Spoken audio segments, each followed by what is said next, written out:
Tawakkul is not weakness, it's a power, it's a strength, it's inner peace, it's silently leaving everything to Allah subhanahu wa ta'ala. Tawakkul means I have full faith in Allah's plan. Tawakkul is like a candle in the darkness. Tawakkul মানে হচ্ছে শক্তি, তাওয়াক্কুল মানে মনের ভেতরের প্রশান্তি, তাওয়াক্কুল মানে সবকিছুকে বেস্ট লেভেলে ট্রাই করে আল্লাহর উপরে ছেড়ে দেওয়া, তাওয়াক্কুল মানে আল্লাহর প্ল্যানে সম্পূর্ণ বিশ্বাস করা, তাওয়াক্কুল মানে অন্ধকার রাস্তায় এক আলোর ছোঁয়া, তাওয়াক্কুল মানে একটা রাস্তায় আপনি হারিয়ে গিয়েছেন, হঠাৎ সামনে আসা মানচিত্রের নাম হচ্ছে তাওয়াক্কুল। ঠিক কিনা বলেন? গম के बाद खुशी जरूर आती है और ये खुशी रब के तरफ से ही आती है। हर रात के बाद दिन की रोशनी छा जाती है, सब्र करने वालों को नेमत मिल ही जाती है।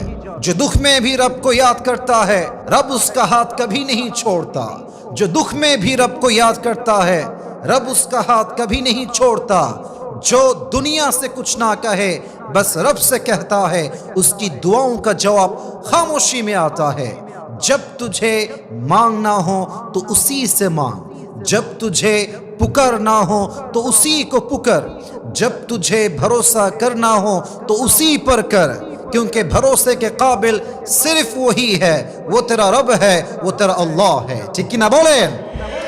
আজ আমাদের আলোচনার সেন্ট্রাল থিম বা সাবজেক্ট ম্যাটার, মূল আলোচ্য বিষয় হচ্ছে তাওয়াক্কুল। আজকে আমরা জানবো তাওয়াক্কুল কাকে বলে, তাওয়াক্কুল কি, সাহাবা একরাম কেমন করে তাওয়াক্কুল করেছে, মহিয়সী জান্নাতি নারীরা কেমন করে তাওয়াক্কুল করেছে, আল্লাহর হাবিব সাল্লাল্লাহু আলাইহি ওয়াসাল্লাম সহ আল্লাহর যত নবী দুনিয়ায় এসেছেন তারা কেমনে তাওয়াক্কুল করেছে।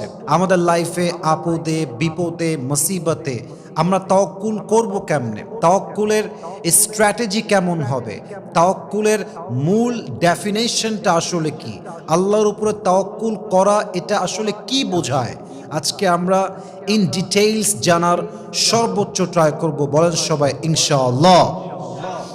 আমাদের আলোচনার সোর্স হবে দুইটা, এক হচ্ছে কোরআন, দুই হচ্ছে সুন্নাহ। আসুন আমরা প্রথমে কোরআন থেকেই শুরু করি। কোরআনে আল্লাহ তাআলা বলেছেন, ওয়ামান ইয়াতাওয়াক্কাল আলাল্লাহি ফাহুয়া হাসবুহ, whoever trust in Allah subhanahu wa ta'ala, Allah is sufficient for him। আল্লাহ বলছেন যে আমার উপরে ভরসা করবে, আমি আল্লাহ একাই তার জন্য যথেষ্ট হয়ে যাব। সুবহানাল্লাহ পড়ুন সবাই। আমি সবাইকে একটা প্রশ্ন করতে চাই, আশা রাখবো আপনারা সবাই আমাকে রেসপন্স করবেন উঁচু কণ্ঠে, উঁচু আওয়াজ।